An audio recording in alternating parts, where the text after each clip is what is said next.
Salve, salve nação alvinegra, começando mais um vídeo aqui no canal John do Timão. Então se você tá chegando agora, já se inscreve aqui embaixo, deixa o seu like para fortalecer e vamos para cima. Um ótimo início de abril para todos os corintianos e corintianas que me acompanham aqui diariamente, certo? Ontem o John não postou o vídeo, né? A gente tava aí numa sequência não tão boa de visualizações, por conta do feriado e tudo mais. Acho que o pessoal tá viajando, o Corinthians ainda estava sem jogos, né? Mas agora a gente retoma a temporada do Corinthians com a estreia da Sul-Americana amanhã. Temos novidades de mercado da bola, né? A janela abriu novamente e voltamos aí com as notícias do nosso Coringão. Certo, família? Peço que me acompanhem também pelas redes sociais, Instagram, TikTok, Kawaii, Twitter, todos os links aqui embaixo na descrição. E vamos pra cima. Editor, pode rodar a vinheta. Salve o Corinthians! Bom, família, a primeira novidade aí é sobre a programação do Corinthians, certo? Tivemos já, na verdade, né, o treino de hoje cedo, né? Hoje de manhã já tivemos aí um treinamento. E aí, a nossa equipe viaja agora no início da tarde para Montevidéu, certo? Teremos a viagem aí de São Paulo para Montevidéu, onde ficaremos concentrados até amanhã para a partida contra o Racing do Uruguai, a estreia na Sul-Americana, né? Amanhã, 9h30 da noite. Tá? Então a programação do Corinthians aí para esse início de semana é essa.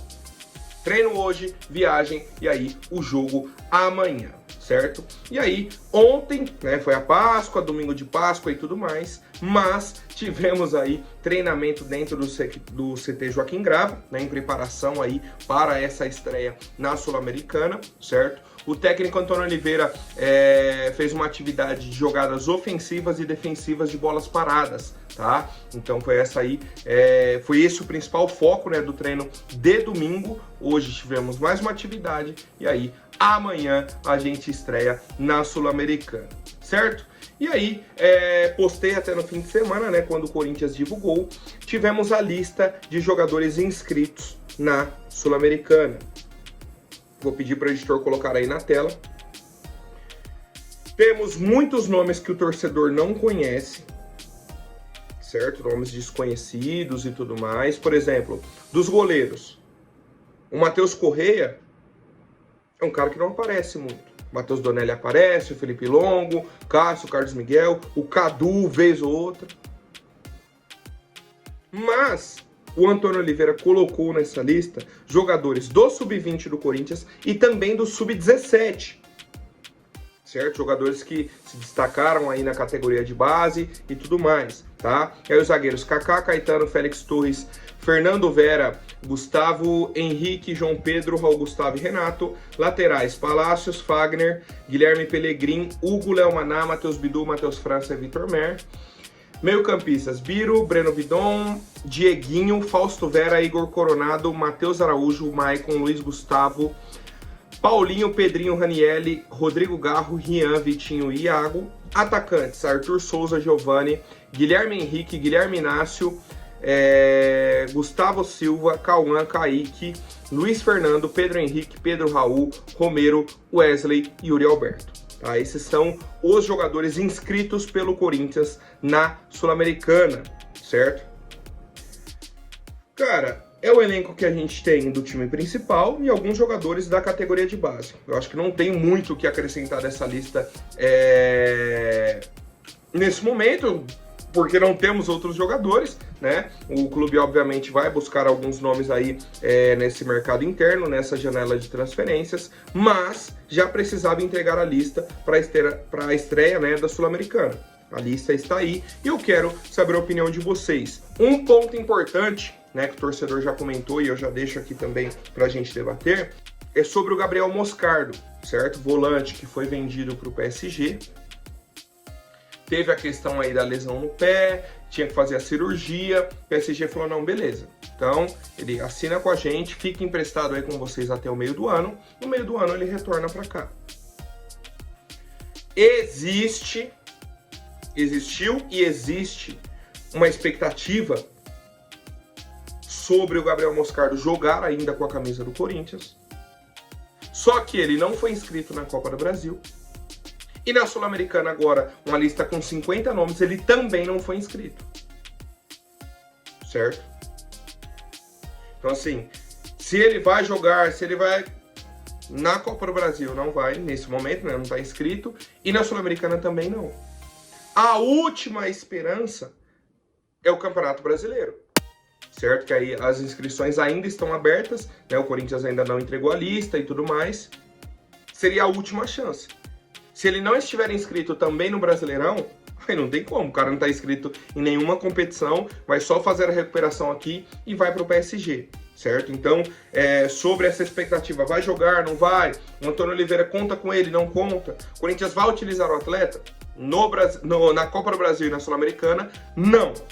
No Brasileirão, ainda não sabemos e eu quero a opinião do torcedor. Bom, família, só para a gente entender como funciona essa lista de inscrição, tinha uma lista provisória, né, que o Corinthians entregou já há algum tempo para a Conmebol, e aí sexta-feira era o prazo para entregar aí a lista final de inscrições para a fase de grupos.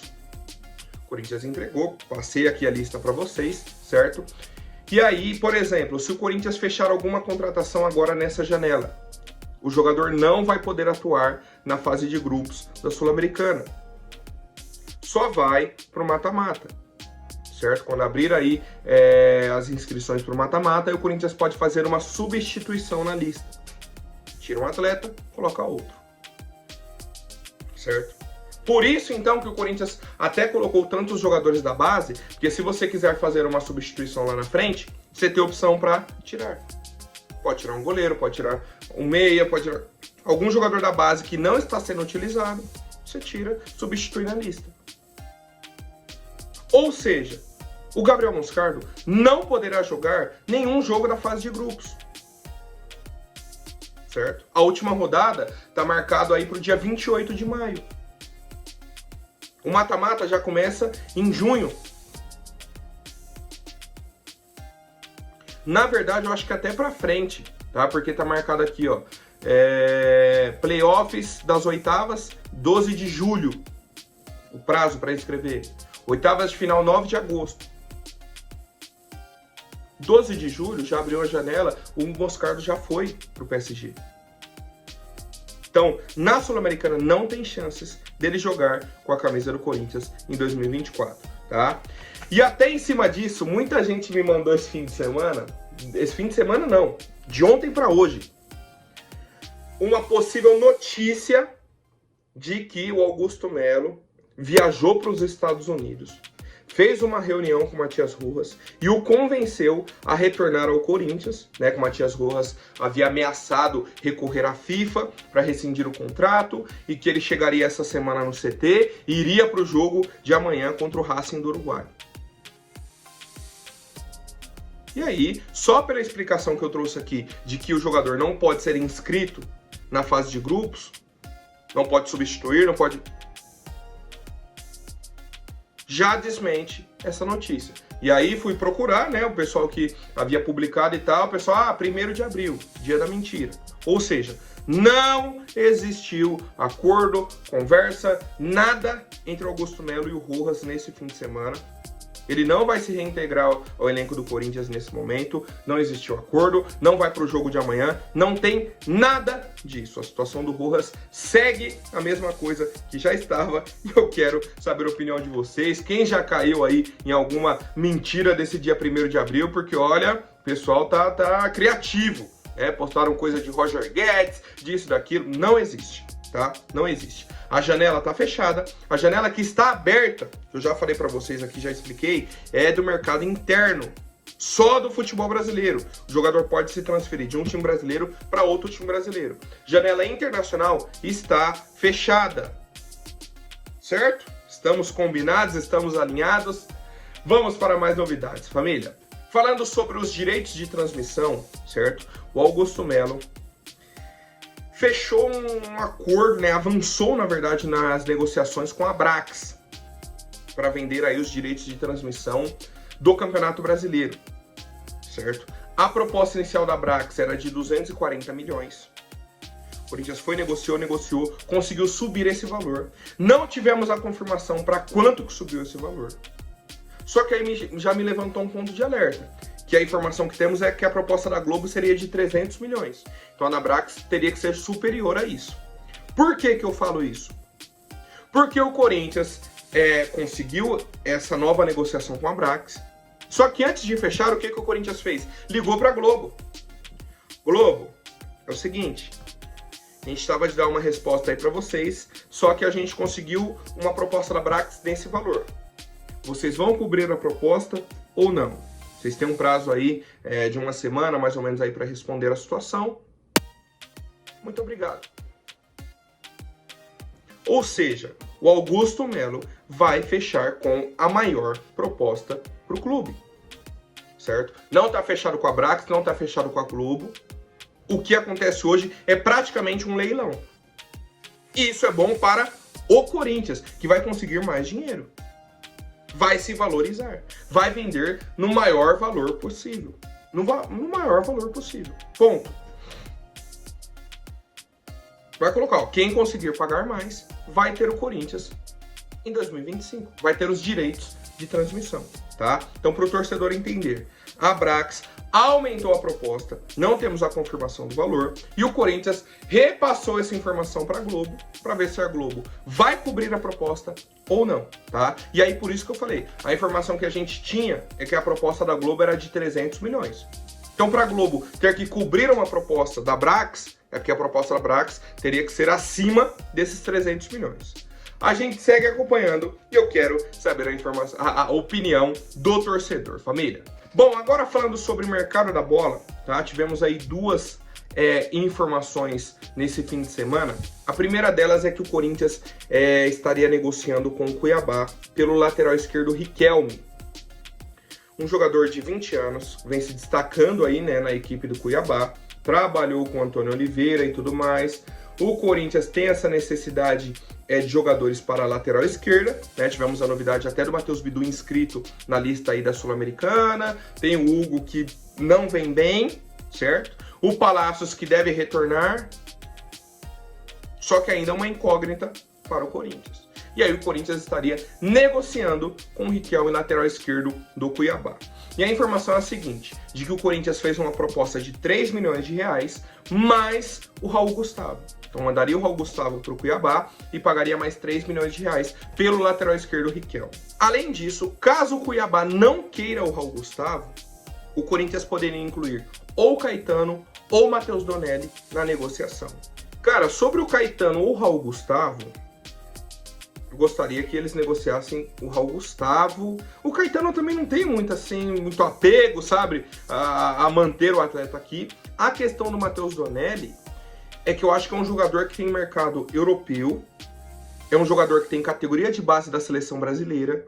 Eu acho que é um jogador valorizado, o Matheus Donelli, no mercado, tá? Eu acho que é um cara que tem um valor no mercado que poderia agregar. O Caetano e Raul Gustavo, eu acho que a gente poderia envolver um dos dois aí na negociação para trazer o lateral esquerdo Riquelme, né? Como eu disse, já trabalhou com o Antônio Oliveira, é um jogador que vem se destacando e eu acho que poderia ajudar na equipe do Corinthians e quero saber a opinião de vocês, família. Agora, rapidinho, antes da última notícia, vou pedir para quem não for inscrito, se inscreva aí embaixo e já deixem um like para fortalecer. Atualização muito importante, né, desse início de janela aí do futebol brasileiro, de que o Fabinho Soldado abriu as conversas com o Eric Puga, atacante da equipe do Ceará, certo? Um atleta de 23 anos, e vou falar para vocês, o tanto de vez que o torcedor do Corinthians comentou sobre o Eric Puga aqui nos vídeos é absurdo. Isso é bom, porque a diretoria do Corinthians, nesse momento, pelo menos está observando o Eric Puga. É um jogador que fez gols importantes, né? Fez um campeonato cearense muito bom. Muito bom. Só que temos outros times do futebol brasileiro também monitorando o atleta. Por quê? Porque ele se destacou bastante no estadual, certo? Então, tá todo mundo de olho. O Corinthians é um dos clubes e já está até um passo à frente desse monitoramento. Já abriu a primeira conversa para entender qual a possibilidade de negociação com Eric Puga. Tá? Eu acho que seria um nome interessante. Acho que que seria um nome interessante. Como eu disse, está se destacando, né? Vem fazendo um bom início de ano aí em 2024. E poderia ser um nome interessante. É um jogador que não é caro, é um jogador que já está no futebol brasileiro, vem atuando, certo? É o perfil que a gente sempre comenta de jogadores que o Corinthians poderia contratar. Se vai fechar, se vai dar certo, é outra questão. Mas eu acho bacana, eu acho muito bom para a equipe do Corinthians observar esse perfil de jogador. E eu quero saber a opinião do torcedor sobre o Riquelme, sobre o Eric Pulga, se tem alguma outra indicação que o torcedor do Corinthians entende que seria importante para a nossa equipe, que seria bacana, né, para o Corinthians contratar, negociar. Nesse momento é isso. Certo, família? Até mais. Amanhã eu volto com mais novidades sobre o nosso Coringão. Até mais. Um forte abraço e vai, Corinthians!